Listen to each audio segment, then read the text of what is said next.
Um, yeah, I think that first and foremost is, we want to get ready for this game against Switzerland. And we started that today, but I think ultimately the goal is to win Nations League, and I think that's been the goal since we started the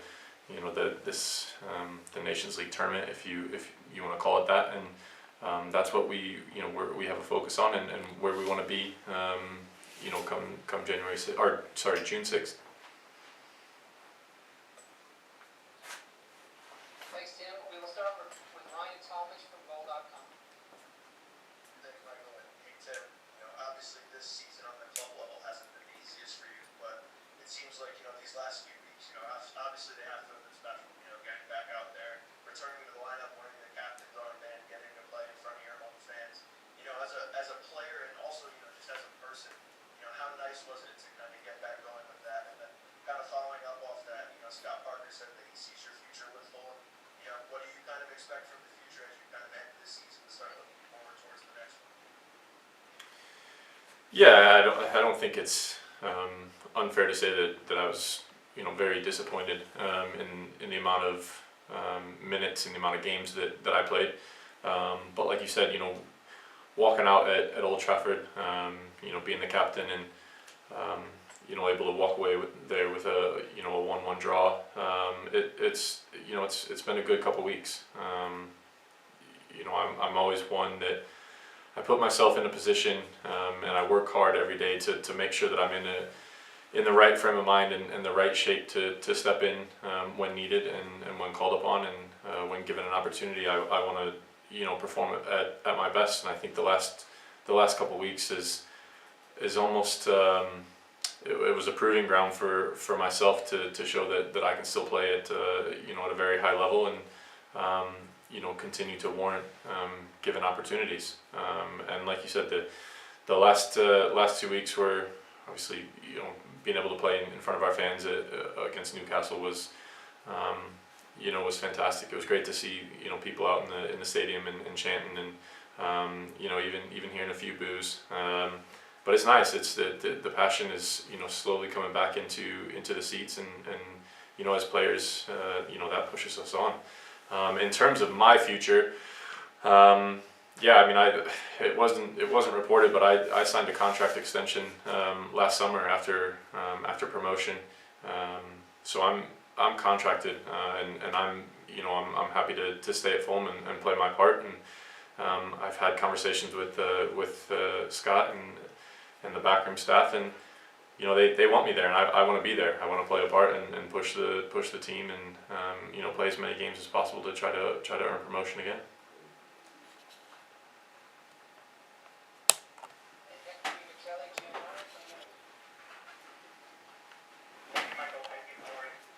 Good, how are you?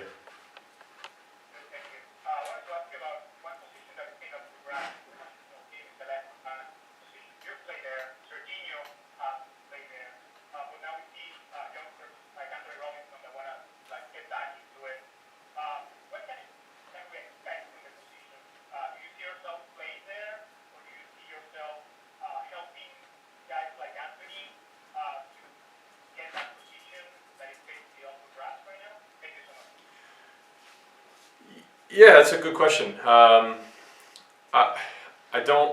I don't necessarily know that I'm seen as a left back anymore. I think in 2019 when we had the Gold Cup, and I think I played 14 games that year, and most of them were at left back. I think it was more of a needs must situation where we didn't really have a solidified left back, and I guess the staff here felt that I fit that need. So from a helpful perspective, I don't see why I couldn't push these guys on and give them tips and things like that to help them stake a claim to be that starting left back.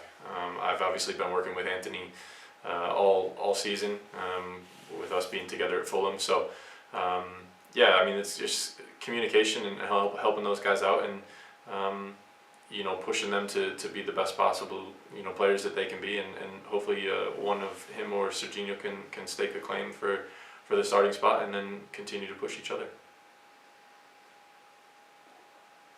Next we'll go to Rachel Fight. Hi Tim, I hope the weather isn't hot and muggy out there like it is over here, and I hope you're doing well. You are one of the veteran players on this team. You might not have most caps on the list of guys that were called up, but you have been in the national team program for over a decade now. You have obviously a ton of club experience. What's it like being the leader on this team, and also kind of to follow that, and what's it like to have DeAndre Yedlin back to in the defensive mix? Thanks. Yeah, it's not as muggy over here. It's actually beautiful in the mountains, quite cool. So it's a really neat place to be right now. For myself, yeah, I'm relishing the opportunity to lead this group of players. It's not something I don't think I ever envisioned. Being the oldest guy on the team and being that. The old guy that everyone kind of looks up to and asks for advice, and talking about relegations and promotions, and I never pictured myself in that situation, but I find myself here now, and I really enjoy it. I love coming in with these guys, and in a way they keep me young, they keep me fit, they bring energy, and I feed off of that as much as they feed off of my experience. In terms of DeAndre, it's great to have him back. It's been a long journey for him. Being out. I think he had one cameo. Was it a few? What was it? Nations League against Cuba. So yeah, it's been a while for him, but he's found his feet in Turkey, and again, just like the left side, it can only benefit guys to push each other, and that right back spot is just as much up in the air with him back in the mix. Rachel, if you'd like to see where we are, you can follow us on Instagram and Twitter. You'll be really jealous. We will go to Paul Tenorio from The Athletic. Thanks, Michael.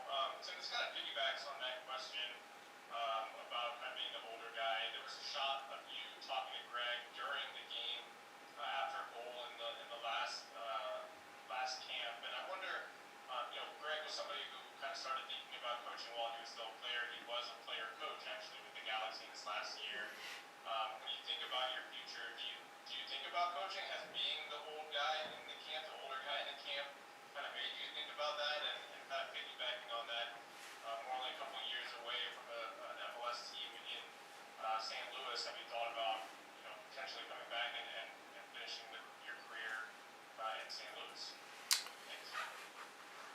Yeah, so I've done a little bit of stuff on the coaching side back at Fulham. I started to go through and do some of the courses. Unfortunately, COVID hit. I went through all the classes, and then it was time to kind of go out and branch out on our own, and work with the academy and try to find some grassroots teams around where we live to see if we could get involved and put sessions on, and practices. Unfortunately, like I said, COVID hit.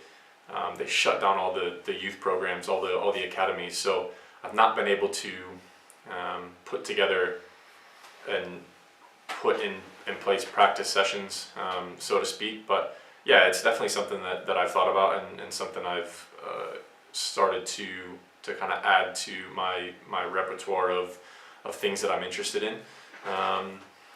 And yeah, I mean, you never know. It's again, it's one of those things that if the right opportunity comes up, I may take it, and at the same time, I think it's a lot more work, a lot more, in early, out late, and with a young family, I don't know that necessarily that's the route I'll go, but again, just like in my playing career, I never say never. In terms of MLS in St. Louis, yeah, I mean it's on the radar. I think it's always on the radar. MLS in general, but for me personally, I still have that drive and that itch to stay in England. I love the daily grind and the constant pressure of promotion, relegation, of trying to be the best that you can possibly be with with consequences. And if you don't perform, you're dropped very quickly and someone surpasses you. So I'm still in the mindset of trying to beat out 20, 25, 26, 27-year-olds, guys who are 6, 7, 8 years younger than me, and trying to beat them out for a spot in on the team in Fulham. And right now that's my focus. If something down the line, they contact us in St. Louis, that is, or any MLS team contacts us, I always take that into consideration and weigh up the options, weigh up the pros and cons, and I go from there. Next will be Brian Sheretta from American Soccer Now. Thank you, Michael, and thank you, Tim. Just to piggyback on what you just said, about promotion relegation, you have a unique grind in the championship. It's a very, very long season. You've been promoted twice. Discuss how grueling it is specifically in the championship and how that will affect you next year as an older player now going through that grind, and then how is Fulham prepared for a promotional effort next season now that you've seen how this process works a couple of times successfully? Yeah, I think. It's 46 games in just the league, and then you have the potentially 3 playoff games. So you're looking at 49 games there, plus whatever cup games. If you don't rotate guys, you're looking at playing potentially 50 something games in a season. And for me, in both promotion seasons, I played 47 of those 49 games. I joke with friends and family that the championship takes years off your career, and I've said for the past couple of years that I feel like I could go till I'm 37, 38. So imagine if I wasn't playing in the championship as long as I have. But yeah, it's difficult. It's you're not training much. It's one game after another. You're playing on a Saturday, you're playing on a Tuesday, you're playing on a Saturday, or Saturday, Wednesday, Saturday. So it's hard, and it's all about taking care of yourself, doing the right things off the field, and making sure you recover properly.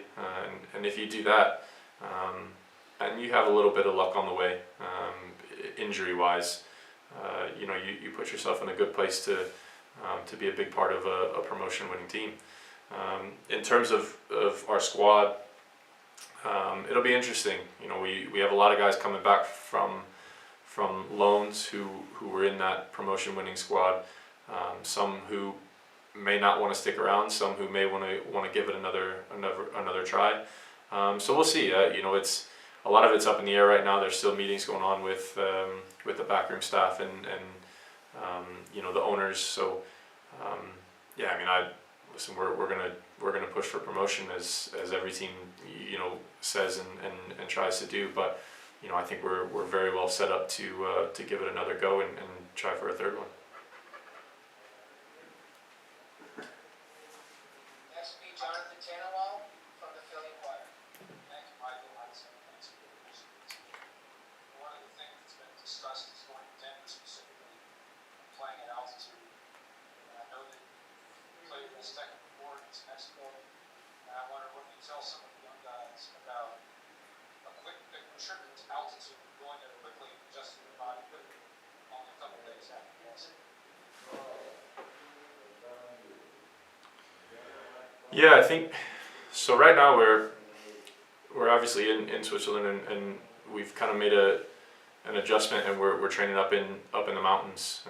So it's we have a solid week of training here. And I asked one of the staff members today, and I think we're only about 600 feet below where Denver is. So we're doing things the right way, and we did the same before we went down to Azteca. We went to Denver. We trained for we trained for a week because it was that June window as well. So we're doing a lot of similar things. We're making sure that our body gets acclimated to the altitude, and we'll play a game. Guys were struggling a little bit with the warm up today, and then once their lungs kind of adjusted, they started to really get some good energy going. So listen, it's always difficult. It's not just us. I mean, guys are playing all over the world. They're not all playing at altitude. So it's who can adjust better and who can get that edge in training to then take that into a game. And I think, like I said, I think we're doing it right by coming here straight after everyone's season finishes and getting a good solid week of training in, and then playing the game and having 2 or 3 days of training in Denver, and we'll be ready to go for that first game against Honduras. Next will be Tom Zimmerman from the West Coast's bench. Hey there, Tim. And it's hot and muggy in San Luis. You've learned about the experience of what it takes to be promoted. What have you learned about what it takes to stay in the premiership once you get up there? How hard is that? What would it be to be able to do that, to get up there and stay? Yeah, I mean it's difficult. I don't think there's any argument that it's one of the, if not the toughest league to perform in and to get results in. We quite clearly in the last two times haven't done a good job, and a few breaks go against you in terms of VAR and giving up maybe late equalizers or late winners, and that's the way it goes. If you don't put teams away when you have the opportunity, and this year we didn't do that. I think we were much better suited this year than the last time around, but it's difficult. It's and I don't know that there's any one thing you can point to and that will solve it. And I think that's the hard part, is trying to find a good mix and a good balance. It's difficult when you get promoted with a squad, and you need to upgrade, and you tend to bring in a lot of new players, and it's hard. It's difficult on the guys who are coming in, and sometimes unfair that they're thrust in immediately. But that's the game. That's the profession we're in. You're constantly having to prove yourself, and constantly having to try to beat relegation, and we just haven't done that. And I don't know that it's the players necessarily that have to learn. I just think we just need a little bit more quality, a little bit more of a cutting edge going forward, and in the attacking third, and we didn't have that this year. Our last question comes from Sanjay from the Answer Company. Thanks, Michael. Thank you for taking the time, Tim. You touched on it earlier when you get on the subject of relegation. Just talk about what you give advice to guys like Josh, Matthew Hockey, and Daryl, also about the short promotion, and what the advice has been like for those guys. Josh, in particular, been through a lot. Bremen, how have you seen him grow through all of it? Yeah, I think, and I've not spoken much to Josh yet, but I think in a way it makes you stronger. In a way it knocks you down a little bit, but it's not being knocked down that defines you. It'll be what he does next.